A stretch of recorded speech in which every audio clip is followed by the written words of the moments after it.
Bien, vamos empezando entonces. Buen día para todos y todas. Bienvenidos a la primera actividad de la Semana de la Ciencia y la Tecnología en UTEC, que forma parte de un ciclo de actividades que se desarrollan en Uruguay, también en otros países, y que empieza justamente el día de hoy, en mayo. Y la idea desde el programa de ciencia, con la participación también del programa de formación continua interdisciplinaria y el programa de lenguas, es darle voz a diferentes actores que trabajan justamente en el área de colegas, ¿verdad? Que trabajan en el área de la ciencia y de la tecnología en nuestro país, y también vamos a tener invitados internacionales a lo largo de esta semana y de la semana que viene, porque se amplió un poquito más el plazo de esta semana justamente por temas de agenda, ¿sí? En esta primera instancia, además de darles la bienvenida a este ciclo que vamos a tener con conversatorios en diferentes horarios que pueden consultar en la agenda web de UTEC, después vamos a dejarles el link en el chat. Esta conferencia va a quedar grabada para que la puedan también ver en diferido y la puedan aprovechar. Para empezar el primer día de actividades de la Semana de la Ciencia y la Tecnología, le vamos a dar la bienvenida al licenciado profesor Marcelo Ubal y agradecerle por haber aceptado participar y abrir este ciclo de conversatorios en el marco de la Semana de la Ciencia y la Tecnología. Marcelo Ubal es licenciado en Educación por UDELAR, es magíster en Educación también por UDELAR y doctorando en Educación por la Universidad de la República de la Facultad de Humanidades. Ya está próximo a defender su tesis doctoral en breve. Asimismo, se desempeña como responsable educativo en el ITR Norte, es decir, en la Dirección de Educación de la UTEC, y también es profesor adjunto en el Centro de Vinculación Global, en el área de Relaciones Internacionales. Así que, Marcelo, muchas gracias por estar hoy, muchas gracias por participar, y el micrófono queda abierto para ti en esta primera charla sobre inteligencia artificial.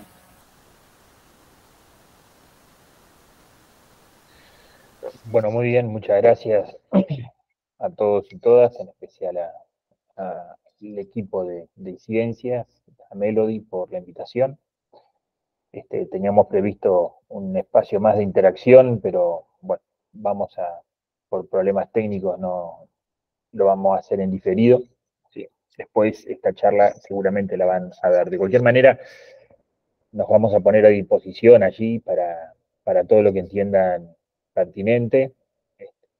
En el correo electrónico marcelo.ubal@utec.edu.uy, que efectivamente, ¿no? Allí vamos a tener la posibilidad de interactuar quizás, en algunos casos con más profundidad, sobre un tema que es bien actual, interesante y muy unido a nuestra realidad. Si me dan un minuto voy a poner la presentación.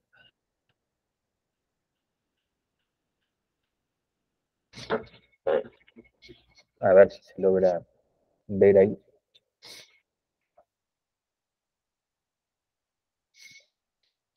¿Sí? Bueno,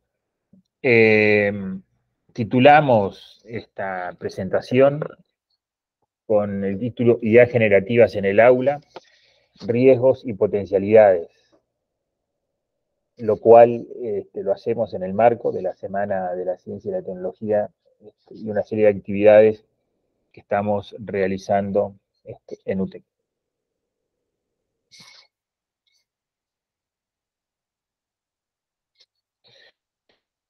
Un poco el título que le pusimos a esta presentación tiene que ver justamente con idea de educación y una duda, una pregunta: ¿utopía o distopía? La utopía tiene allí un horizonte positivo dentro de sus expectativas, independientemente de la pluralidad de conceptos que se puede llegar a tener. Y distopía, en cambio, justamente es una distorsión de esa utopía finalidad o cuya concreción no siempre es de carácter positivo, ¿no? Vamos a empezar con un concepto de educación que estructura básicamente la presentación, y no solamente la presentación, sino todo el trabajo que venimos haciendo. Nosotros nos hemos constituido recientemente como un grupo de investigación, la profesora Melody García, la profesora Natalia Asunzón y quien habla, somos los investigadores principales del grupo, y el grupo lleva por nombre Impacto Social y Educativo de las Tecnologías. En ese marco estamos realizando una serie de proyectos, ya llevamos unas cuantas publicaciones, y en poco tiempo vamos a estar presentando un nuevo proyecto que tiene que ver justamente con la inteligencia artificial. Y el impacto y el uso que estamos haciendo inicialmente en el ITR Norte,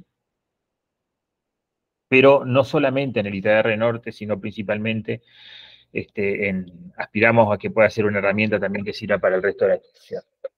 Todo este trabajo parte de una concepción de educación que creo que el desarrollo de las inteligencias artificiales generativas refuerzan justamente la actual concepción de educación. Definimos educación en este ámbito como un proceso de circulación cultural que tiene lugar por la relación de los seres humanos entre sí y con su entorno, lo cual genera dos efectos: reproduce lo que existe o genera nuevos horizontes, nuevas utopías, nuevos sentidos. Ustedes pueden identificar allí, en esa definición, tres componentes: el currículum, la relación que posibilita esa circulación de la cultura, que es el currículum, y esas relaciones humanas que permiten que la cultura circule genera diferentes impactos, o reproduce lo que existe, o genera nuevos sentidos, nuevos horizontes. La pedagogía como que se encarga de eso, ¿no? La pedagogía, y de hecho es bastante criticada por eso, principalmente su carácter de científica, se encarga de plantear nuevos horizontes. Un trabajo fundamental que tiene que ver con el trabajo de los que efectivamente estamos en educación. Y después, justamente, lo que nos plantea el actual desarrollo científico o los recientes desarrollos científicos,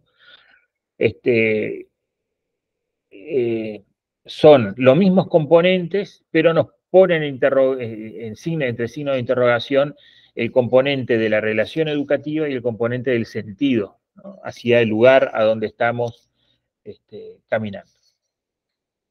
La circulación cultural es lo que está garantizado. Ahora, ¿qué relación posibilitará la circulación de esa cultura? ¿Es posible plantearnos de que un ser humano va a interactuar con una máquina y va a haber generación de cultura?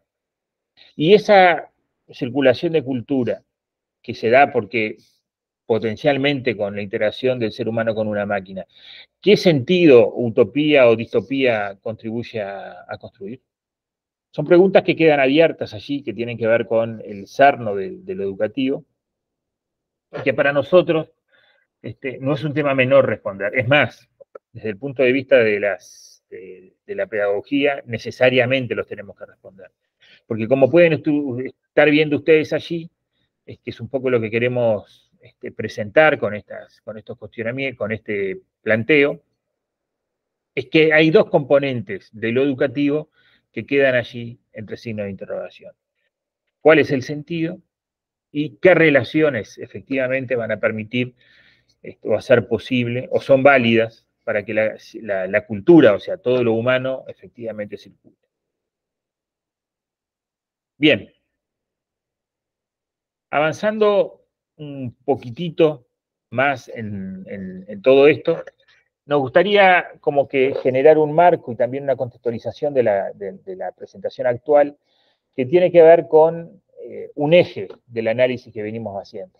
De hecho, esta presentación forma parte de un artículo que hemos presentado hace cuestión, no llegan a un poquito más de 2 meses, casi 3, en RITE, una revista la pueden encontrar allí en el último número. Esa revista, justamente el artículo, perdón, que hemos publicado, presenta una serie de problematizaciones de las relaciones de las inteligencias artificiales generativas, por un lado, la postura de algunos riesgos y algunas soluciones también para poder saltar estas dificultades. Y una de las cosas que nosotros venimos trabajando tiene que ver con el pensamiento de los clásicos. Que un clásico es clásico, no importa si hay mayor o menor presencia de tecnología, su pensamiento sigue siendo válido.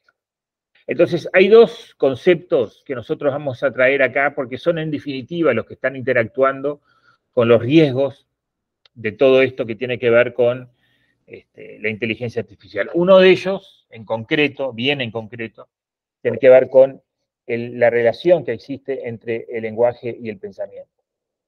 El lenguaje y pensamiento han habido diferentes autores, elegimos acá 6, de los cuales vamos a subrayar 5, que vienen hablando en la historia de la psicología de la educación, en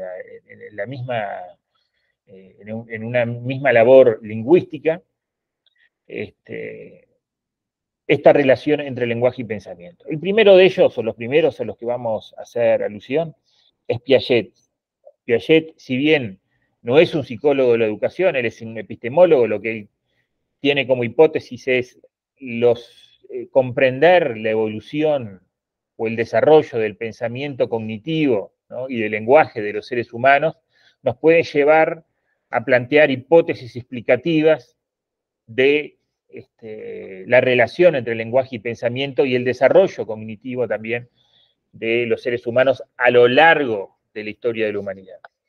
Ese es el objetivo de Piaget, para lo cual allí él distingue diferentes estadios de desarrollo cognitivo, a donde el primero tiene que ver con el motor, ¿no?, que es el niño cuando nace, que desde el primer momento, inclusive hoy sabemos de que antes de que efectivamente nazca, ya hay aspectos vinculados a la interacción tanto con la madre o con su entorno que permiten un mayor o menor desarrollo cognitivo, y ese desarrollo cognitivo en definitiva también va a tener un mayor o menor posibilidad de desarrollarse a lo largo de la vida de las personas en función de esa primera etapa. No vamos a entrar en todas las etapas, sencillamente vamos a ver allí que Piaget va a hacer hincapié después de esta primera etapa en dos etapas, la del pensamiento formal y del pensamiento abstracto. El pensamiento formal, el pensamiento concreto tiene que ver con la capacidad que tienen los seres humanos de poder entender y comprender el mundo a partir de su entorno, ¿no? O sea, un concepto, una palabra, dice relación a una cosa, y ese pensamiento concreto, en definitiva, va a ser lo que le va a permitir interactuar con su mundo más cercano. Posteriormente a eso, va a empezar un progresivo desarrollo cognitivo que nos va a permitir salir de lo concreto y poder entender que un concepto que yo uso para explicar un aspecto de mi realidad concreta, inmediata, también me sirven para poder explicar aspectos de otros entornos, de otras culturas, independientemente de la situación en la que estemos o del lugar en el que estemos. Por ejemplo, un niño puede decir mesa y puede reconocer la mesa de su casa. Pero cuando el niño entiende o cambia de entorno y ve una superficie plana, pues su función es apoyar cosas, y esa superficie plana está apoyada sobre patas, puede identificar al concepto mesa en otros lugares y le llama mesa aquello que puede verlo en la escuela, que puede ver un almacén, en un supermercado, etcétera, etcétera. Entonces, el pensamiento abstracto justamente lo que permite es despegarnos de lo concreto, y una de las cosas que Piaget va a decir que el objetivo justamente de este desarrollo cognitivo tiene que ver con el acceso a los mayores grados de abstracción del pensamiento. Ahora bien, ¿cómo podemos darnos cuenta del grado de comprensión o abstracción que un ser humano tiene? Bueno, por medio del lenguaje. Piaget lo que va a plantear es, no va a ser el primero, ¿no? Tendríamos que remontarnos a los griegos, a Aristóteles y todo lo que tiene que ver con los estudios aristotélicos del lenguaje para poder, o de la lógica, para conectarnos con los primeros registros escritos que hablaban a su vez de otros filósofos presocráticos, donde no tenemos acceso a trabajos originales de ellos, sino tenemos filósofos que hablan de otros que dijeron tal o cual cosa. Pero Piaget claramente, tomando esa tradición, dice, bueno, yo puedo acceder al pensamiento de las personas por medio del lenguaje. Va a haber un ruso, Vygotsky, bastante conocido en los ámbitos educativos y de la psicología, que va a insistir mucho sobre esta relación, de hecho son contemporáneos, inclusive Vygotsky habla de Piaget y Piaget habla de Vygotsky, que va a poner la relevancia que tiene, va a hacer hincapié en la relevancia que tiene el desarrollo cognitivo del pensamiento y del lenguaje, el entorno en el que las personas viven. Vamos a volver sobre Vygotsky, por lo tanto no me voy a detener demasiado. Vamos a seguir hablando allí. Vygotsky va a ser uno de los que, con una claridad meridiana, va a establecer la relación entre lo que tiene que ver con lenguaje y pensamiento. Bernstein, un sociólogo alemán, lo que él nos va a plantear es de que el desarrollo cognitivo es verdad, tiene que ver con el lenguaje, parte de esa premisa, el pensamiento, por lo tanto, tiene que ver con el desarrollo del lenguaje, pero él va a identificar que el acceso o el desarrollo de un pensamiento cognitivo de mayor abstracción va a estar estrechamente relacionado con la clase social de las personas. Por lo tanto, lo que él identifica en sus estudios es de que los hijos de los obreros tienen un léxico, una forma de describir al mundo muy concreta, con serias dificultades para poder pasar a un pensamiento de carácter más abstracto general. Cosa que él identificaba así en los ámbitos o en los espacios de carácter más burgueses, ¿no? Los hijos de los burgueses, por ejemplo, tenían acceso a un lenguaje mucho más rico, más plural, más abarcativo, a situaciones que le permitían ver la generalidad de las cosas independientemente de los casos concretos, todo lo cual lleva a este tipo de situaciones.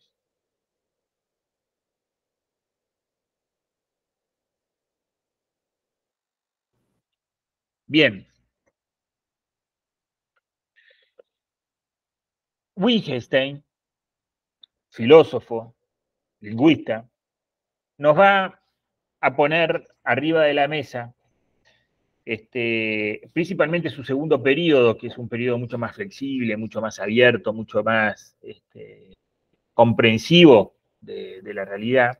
De hecho, hay allí una obra que es, las dos obras, ¿no? El Tratado Lógico-Filosófico e Investigaciones Filosóficas. La primera dice relación a un primer periodo de él, la segunda al segundo periodo de comprensión del lenguaje. Nos va a hablar de los juegos del lenguaje. Juegos de lenguaje, que lo va a sintetizar en una frase que para mí es una de las más bonitas de la filosofía contemporánea, que es la siguiente: los límites de mi lenguaje significan los límites de mi mundo. Esa frase de Wittgenstein es extremadamente, además de hermosa, profunda. A tal punto que lo que nos está planteando Wittgenstein es la posibilidad que tenemos los seres humanos de vincularnos con el mundo es estrechamente dependiente del desarrollo de nuestro lenguaje, de la pluralidad de los lenguajes que conozcamos y por lo tanto también del desarrollo de nuestro pensamiento. Chomsky, no el Chomsky, el origen de Chomsky es como lingüista.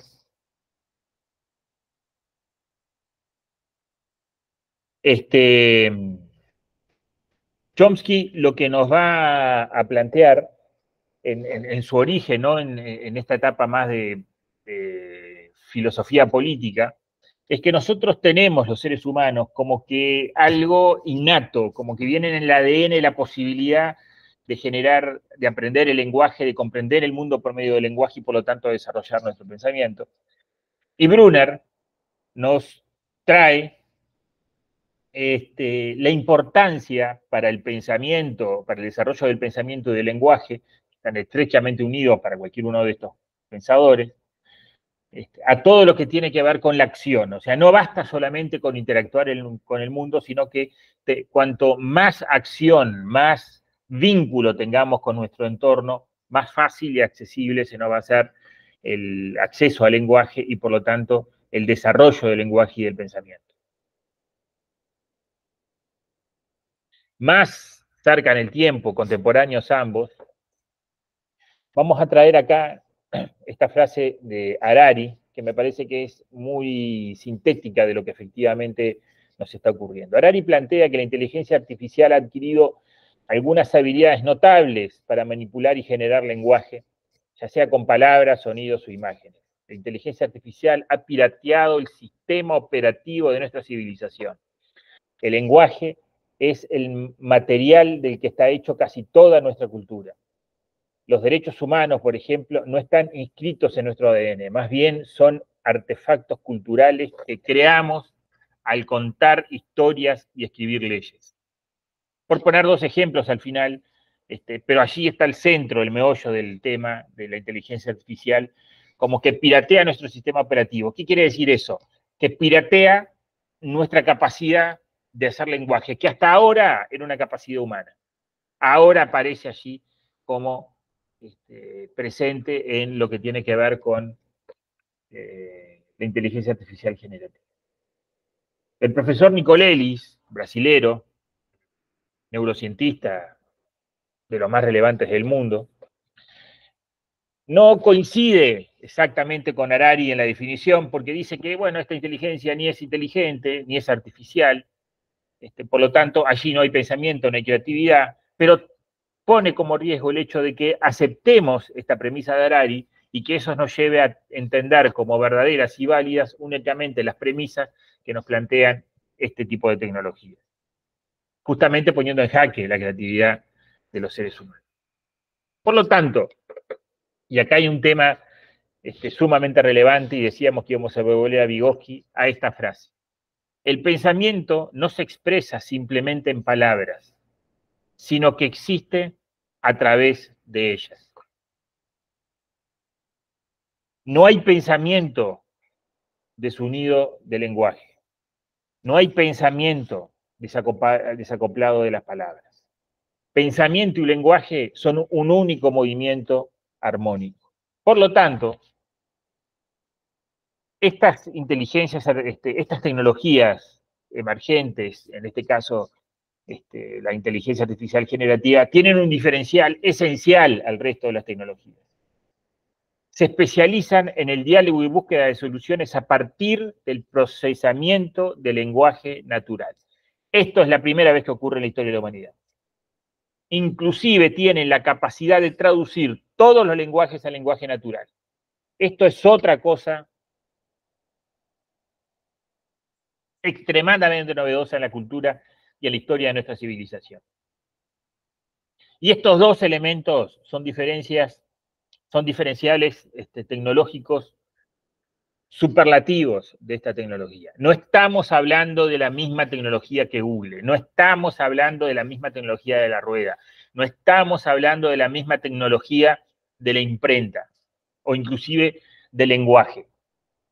Por primera vez el lenguaje es procesado por alguien que no es un ser humano y por primera vez en la historia, por medio del lenguaje natural, o sea, el lenguaje hablado, podemos traducir todo lo que querramos al lenguaje natural.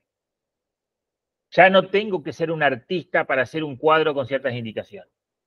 Me gustaría un cuadro que tenga un paisaje con algunas nubes en una casa, una persona en el medio del campo, y otros datos, y la inteligencia artificial, a partir de de las indicaciones que hago por medio del lenguaje, me va a traducir eso al lenguaje gráfico o a la imagen. Eso es la primera vez que ocurre. Todo empieza, todo vuelve a centrarse en el lenguaje natural.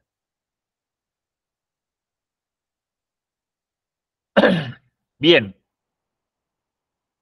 esta situación, ¿qué nos puedes estar diciendo la inteligencia artificial sobre, por ejemplo, la hegemonía de modelos pedagógicos como el de las competencias?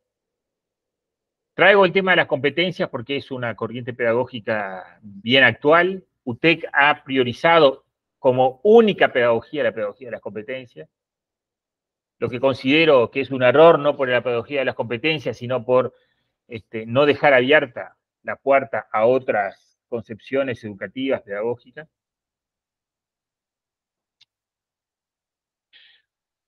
Y las inteligencias artificiales generativas nos ayudan a entender la relevancia de las pluralidades pedagógicas, la relevancia del conocimiento y del saber en los procesos de aprendizaje, de forma casi que evidente, ¿no?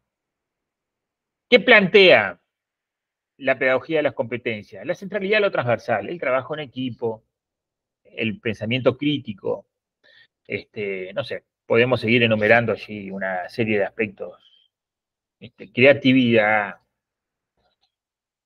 una serie de aspectos o listas de aspectos transversales que serían deseables para los que vivimos o habitamos en nuestras sociedades contemporáneas.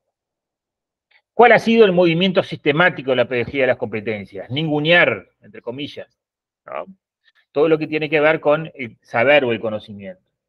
El conocimiento, dice, está en la red, por lo tanto tengo que insistir en lo transversal. Ahora bien, ¿qué hace la inteligencia artificial? ¿O qué nos permite dar cuenta la inteligencia artificial? Bueno, justamente que lo transversal nunca está desacoplado del saber. Es más, la forma en que tenemos para desarrollar lo transversal es por medio del aprendizaje, del conocimiento y de los saberes. No basta con que esté en la red, lo tengo que incorporar. ¿Y qué tiene que ver eso con las inteligencias artificiales generativas? Es cómo funcionan las inteligencias artificiales generativas. Lo transversal en una inteligencia artificial generativa sería análogo a qué? Al software, al modelo, al algoritmo, que efectivamente posibilita analizar la información. Ahora bien, en las inteligencias artificiales generativas, solamente el algoritmo, el software o el modelo tiene sentido si se procesa información, que es análogo al saber o al conocimiento. Entonces, por un lado, estamos incentivando que el software aprenda por medio del procesamiento de miles de millones de datos, y nosotros, por otro lado, lo que estamos haciendo es exactamente el movimiento inverso. Estamos centrándonos en lo transversal, que serían estas competencias, que serían análogas a lo que podríamos llamar el software, el algoritmo, y dejando de lado el saber y el conocimiento, que es análogo a lo que es el depósito o el procesamiento de la información que tienen las inteligencias artificiales. Entonces, yo creo que esto es un ejemplo bien claro de la necesidad que tenemos en nuestra institución y en todas las instituciones de pluralizar las pedagogías, no dejar de lado las competencias. Pero dejar de lado, una cosa es no dejar de lado y otra es tenerlo como el único modelo pedagógico válido, ¿no? Por lo tanto, si la apropiación del saber y su procesamiento de los procesos cognitivos complejos pueden verse comprometidos en esto, ¿no? Si nosotros no tomamos medidas en forma inmediata y volvemos a centrarnos en el saber y el conocimiento, o ubicarlo en su justa medida, estamos comprometiendo los procesos cognitivos más complejos de los seres humanos y que la educación tiene como finalidad contribuir a desarrollar. En este marco es urgente reinstalar la pluralidad de pedagogías, como decíamos, como política educativa y como política institucional, y promoverla a la cotidianidad de los centros educativos, en este caso de los institutos. He aquí algunas primeras interrogantes que la inteligencia artificial nos pone arriba de la mesa.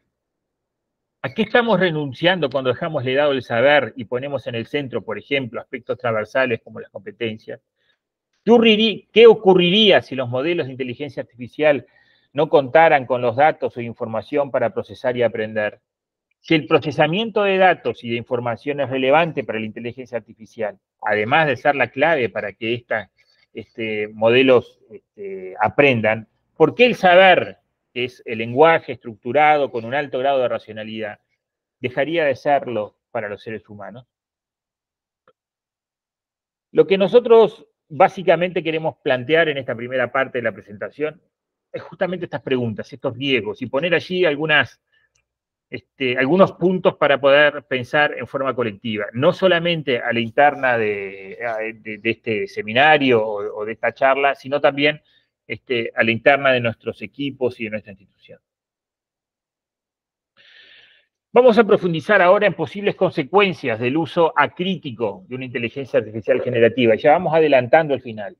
No nos oponemos al uso de, pero no se trata de tener un pensamiento mágico, como con muchos compañeros muchas veces hemos discutido, que bastaría, ¿no?, con integrar lo que tiene que ver con la inteligencia artificial o cualquier tipo de tecnología al aula, y eso por sí solo bastaría para superar los problemas vinculados a la educación. Eso es un error.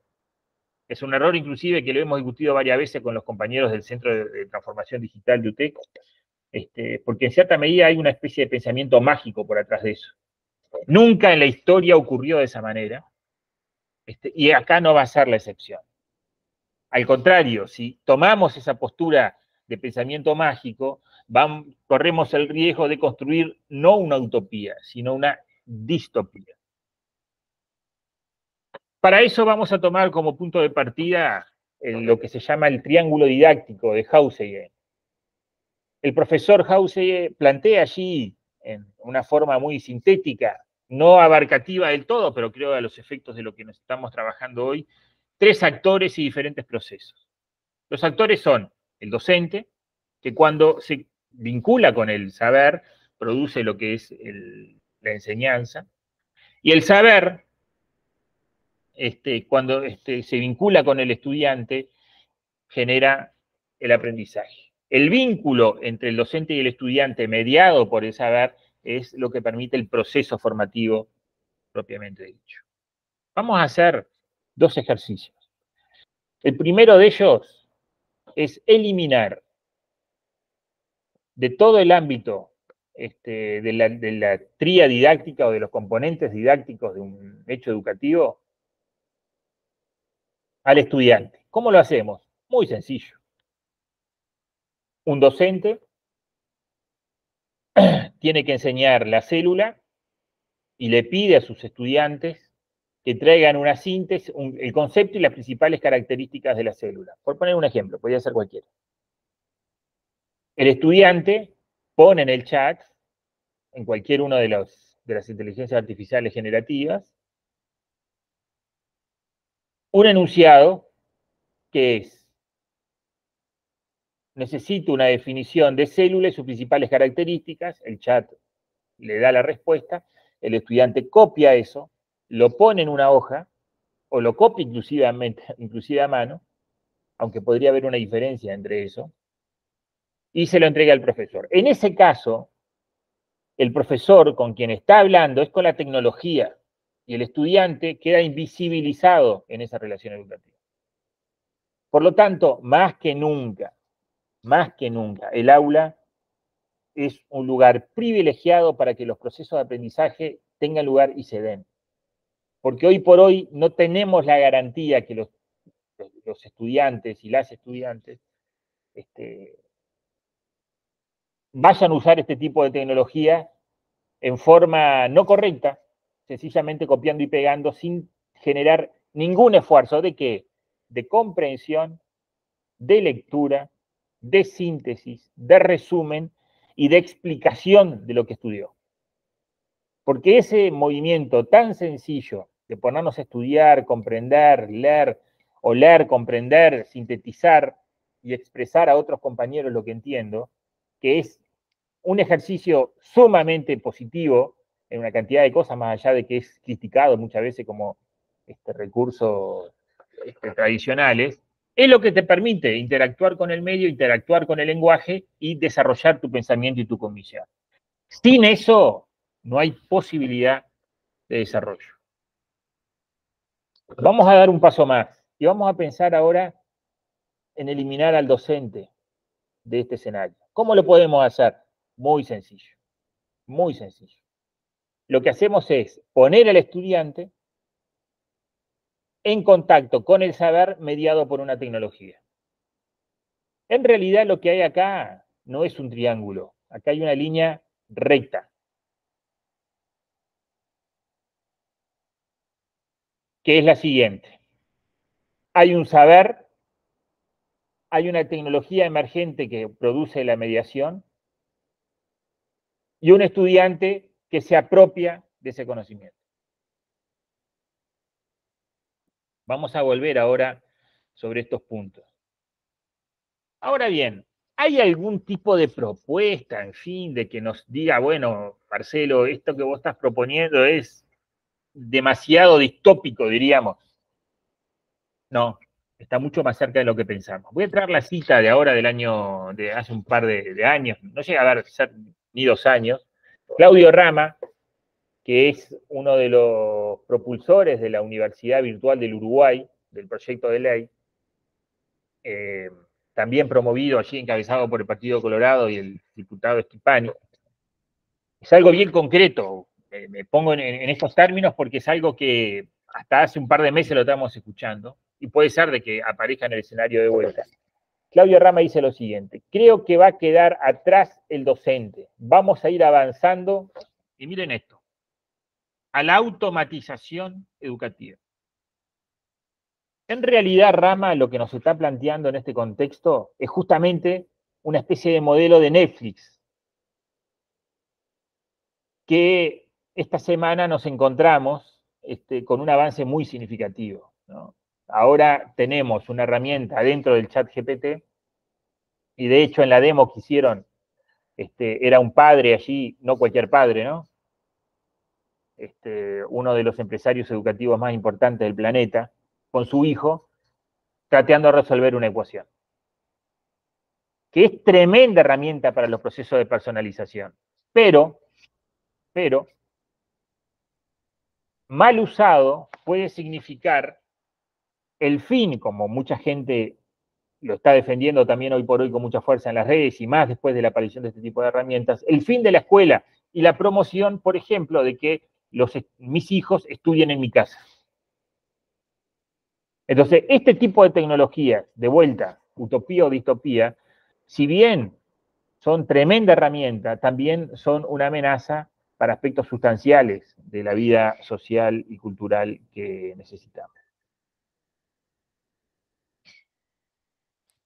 Vamos a traer acá, para poder explicar un poquitito más, otra pedagogía. Vamos a hacer el ejercicio que hicimos. Bueno, sí, se me puede decir, Marcelo, nos abrimos de la pedagogía de las competencias, pero dame un ejemplo de otra pedagogía que podamos usar para poder entender este tipo de fenómenos. Bueno, vamos a ir a otro clásico. Vamos a ir a Paulo Freire. Paulo Freire tiene un legado riquísimo, uno de los pedagogos latinoamericanos, brasileros, de las personas más citadas a nivel mundial, en todas las ramas, pero en el ámbito educativo, sin lugar a duda, un referente teórico y académico de primer nivel.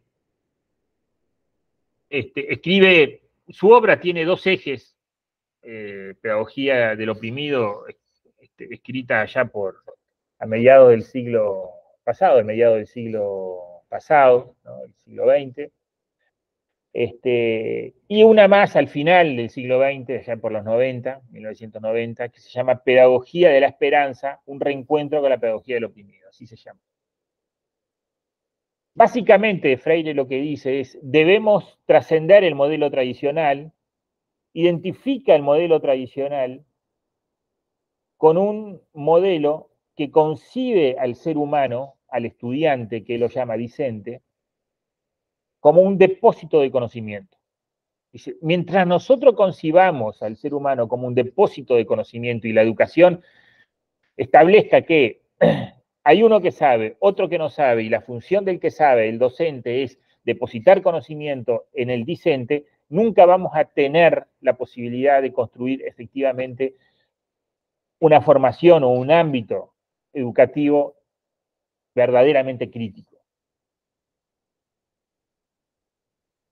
Miren lo que dice en Pedagogía del Oprimido.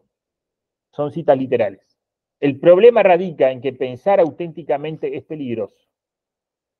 El extraño humanismo de esta concepción bancaria, llama educación bancaria esta de depósito del conocimiento, se reduce a tentativas de hacer de los humanos su contrario, un autómata, que es la negación de su vocación ontológica de ser más. En verdad, lo que se pretende es transformar la mentalidad y no la situación que oprime, a fin de lograr una mejor adaptación a la situación que a su vez permita una mejor forma de dominación. Freire estaba extremadamente preocupado por la situación de Brasil y cómo los sistemas educativos, en definitiva, no hacían otra cosa que reforzar la situación de dependencia de la mayor parte de la población, de un grupo minoritario, no solamente burgués, sino hasta algunos señores feudales, terratenientes, que tenían inclusive a las personas en un nivel de dependencia total, ¿no? No solamente política, sino principalmente de dependencia social. Los tenía sumergidos en la pobreza, con diferencias, con brechas económicas demenciales, a donde efectivamente habían unos que tenían que gobernar, mandar, y una masa que tenía que trabajar y obedecer. Bueno, justamente Freire se rebela contra ese modelo, no es el único, pero por eso decimos que es el padre de la pedagogía crítica, y dice, bueno, pero si nosotros de vuelta volvemos a este modelo de autómatas, donde concebimos al ser humano como un depósito de conocimiento, vamos a estar reproduciendo la misma situación que efectivamente criticábamos hace un par de años. Y acá vamos de vuelta a la imagen que le mostré hace un rato, a donde está el saber, el estudiante y un dispositivo tecnológico que hace la mediación. Si nosotros damos vuelta a esto, un poquitito nomás, damos un giro allí de 3/4, de 60 grados, ¿qué vamos a tener? Vamos a tener que el saber está arriba, el lugar del docente es ocupado por esta tecnología y el estudiante está abajo. Entonces, ¿qué tenemos la tecnología? Como una especie de embudo, una serie de herramientas y información digitalizada que entra a un sujeto que de vuelta, pasa a ser un mero depósito de conocimiento. Ahora vamos a ir a otras utopías y distopías, como decíamos al principio. La imagen que ustedes tienen a su izquierda es una imagen muy conocida, al menos en el ámbito educativo allí, que refleja una especie de ilusión de la época industrial, a donde hay un profesor que pone los libros, ¿sí?, en una máquina que es movida por uno de los estudiantes, y esa máquina procesaría la información y la depositaría a los estudiantes que están sentados en las mesas. Independientemente allí de las características del dibujo, yo le pedí al chat que me actualice esa imagen a la actualidad, que le dé un toque más modernoso, por decirlo de alguna manera. Y tiene la imagen del medio, mucho más bonita, pero es la misma estructura, una máquina que procesa la información, un docente que maneja una pantalla y la información que le llega a los estudiantes. ¿Qué tenemos en este caso? No importa que los estudiantes estén en un ámbito juntos. El hecho es que lo que tenemos es una educación tan bancaria como la que critica Freire en la década de los 60 o 70. El estudiante es un depósito de saber. Ahora bien, la pregunta que nos queremos hacer es la siguiente. ¿Es esto lo que queremos? ¿Es para esto que estamos trabajando? ¿Es esto que queremos que los sistemas educativos vuelvan a hacer? Independientemente de desconocer a diestra y siniestra todo lo que nosotros hemos avanzado en el pensamiento pedagógico, no solamente del freireano, sino podemos hablar del constructivismo, inclusive del conductismo, que para en algunos casos son sumamente necesarios, por ejemplo, para todo lo que tiene que ver con la seguridad en la formación técnica y tecnológica. Bueno, ¿es eso lo que queremos? Volver a un esquema absolutamente tradicional, porque la tecnología es nueva, pero lo que me interesa subrayar es que lo que estamos haciendo es teniendo un retroceso pedagógico a lo más antiguo y retrógrado que teníamos en el pensamiento pedagógico y en las prácticas inclusive educativas. Para terminar, dos grupos de reflexiones. Si no se toman en cuenta estos aspectos, la inteligencia artificial podría poner en riesgo el potencial de los sistemas formales de educación de desarrollar la relación lenguaje y pensamiento en sus niveles más complejos. Vamos a ser menos inteligentes. Reinstalar prácticas educativas tradicionales y tecnobancarias, por ejemplo, las conductistas, las positivistas, que ya han sido superadas por el pensamiento pedagógico y didáctico contemporáneo y crítico. Alimentar, entre comillas, un sistema profundamente desigual y carente de sentido. Algunas preguntas que debemos retomar desde la perspectiva pedagógica crítica. ¿Qué tipo de educación necesitamos para no caer en la manipulación? La pregunta por el sentido vuelve al centro. ¿Para qué educamos? ¿Qué pretendemos con nuestras prácticas educativas? ¿Qué persona, ciudadano, ser humano queremos contribuir a formar? ¿Basta con el bienestar de algunos pocos como sentido social y absoluto de nuestro mundo contemporáneo? La pregunta sobre qué sociedad queremos formar pasa a tener un lugar central, así como qué lugar queremos ocupar como ciudadanos y sociedad en dicha construcción. El bien común o colectivo, ¿cómo lo que está más allá del bien individual está dentro de nuestras metas y de nuestras utopías?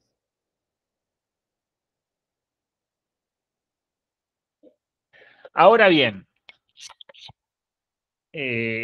no voy a insistir sobre los clásicos porque creo que ya quedó bastante demostrado la necesidad de poder releer a la luz de los últimos acontecimientos tecnológicos. Todo esto que acabo de decir puede ser muy mal entendido si lo que se comprende del otro lado es que todo tiene que seguir igual. Acá quiero ser absolutamente claro. Sin desplazar lo conceptual, no podemos quedarnos únicamente en lo conceptual. Las aulas únicas o principalmente expositivas hoy carecen completamente de sentido. Las inteligencias artificiales generativas nos dan una síntesis, una capacidad de comprensión o de resumen de una bibliografía abundante en pocos segundos. Ahora bien, esto implicaría, por ejemplo, instalar o institucionalizar el aula invertida. Empezar con un disparador para que los estudiantes traigan su conocimiento y su saber. A partir de eso, tener una actividad áulica determinada y poder cerrar con una síntesis del profesor. Un esquema posible de lo que llamamos aula invertida. Eso lo podemos tener fácilmente. Inclusive sugerimos de que los inicios de clase sobre X tema empiecen con inteligencia artificial, donde los estudiantes puedan acceder al conocimiento allí, sintetizado por este tipo de inteligencias artificiales. Por lo tanto, este tema de que los chiquilines nunca estudian, no leen, no corre más. Lo podemos hacer de los 45, 60 minutos, en los primeros 10, 15 minutos de la clase podemos tener allí sintetizado de forma única en la historia de la educación los principales conceptos sobre un tema determinado. Eso es una gran posibilidad. El tema es este, ¿y después qué hacemos? Bueno, ahí viene el desafío central que tiene de poder planificar diferente las clases. Una de las cosas que ya contando con esta primera parte de síntesis conceptual, bueno, aprovechemos para generar una praxis. A partir de ese conocimiento, ponerlo en interacción con situaciones concretas y con la vida social en general de nuestras sociedades. Desafiemos a que los chiquilines entiendan que el conocimiento no es algo desprendido de la realidad, sino que siempre ha respondido a alguna situación, a algún contexto determinado. Esa pluralidad, perdón, esa praxis, ese vínculo de lo que tiene que ver de la teoría y la práctica y con la vida social, tiene que basarse en una pluralidad de pedagogías. No decimos con esto dejar de lado la pedagogía de las competencias, pero lo que está claro es que la pedagogía de las competencias no es suficiente o es una autolimitación absurda en el mundo contemporáneo que llevaría a desconocer toda la riqueza pedagógica y didáctica de la historia de la humanidad. Por lo tanto, es una oportunidad bien interesante para vincular los temas con situaciones y problemáticas sociales para que la solidaridad, por ejemplo, por medio de la extensión del voluntariado, pasa a ser algo cotidiano. Compañeros y compañeras, tenemos la posibilidad de tener acá, ¿no?, un punto, un cambio trascendente en la historia de la humanidad, como son estas inteligencias artificiales generativas, y también una oportunidad única para todo lo que tiene que ver para transformar nuestras prácticas educativas. Por acá termino, como les decía al principio, muchísimas gracias. Acá les dejo mi correo electrónico para todos los que quieran comunicarse y seguir pensando este tipo de cosas. Agradecer nuevamente a los compañeros y compañeras de Ciencia que nos hacen la invitación y han organizado la Semana de la Ciencia y la Tecnología, que insistentemente, ¿no?, lo vienen haciendo todos los años, que me parece algo extremadamente positivo. Muchas gracias. Bien, muchas gracias, Marcelo, por la intervención, por la charla, por la conferencia, que lo bueno es que queda grabada, es decir, que cualquier colega, cualquier compañero, compañera dentro o fuera del TEC va a poder verla a través del canal de YouTube, donde en próximos minutos ya va a quedar colgada allí para que las personas puedan consultar, la puedan comentar también después.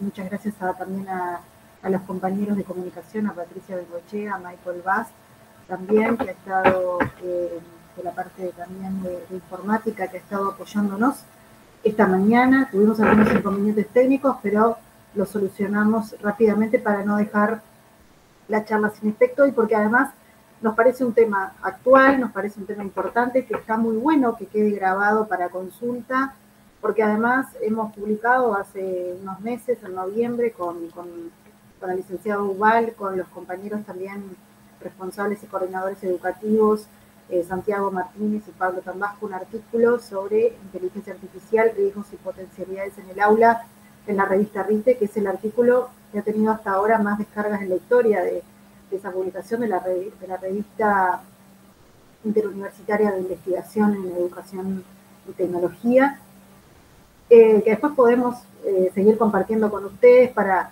seguir pensando en la temática, para seguir reflexionando juntos, para seguir encontrando caminos de encuentro en un tema que nos nuclea como docentes y que también nos conecta con los estudiantes, como es el tema de la inteligencia artificial generativa y el impacto que está teniendo en nuestras clases, en el aula, en la planificación de actividades, en la relación también entre el docente y el estudiante que se está generando, que es una relación que está cambiando, que Marcelo la describió, que es nueva, y donde tenemos muchos desafíos por delante.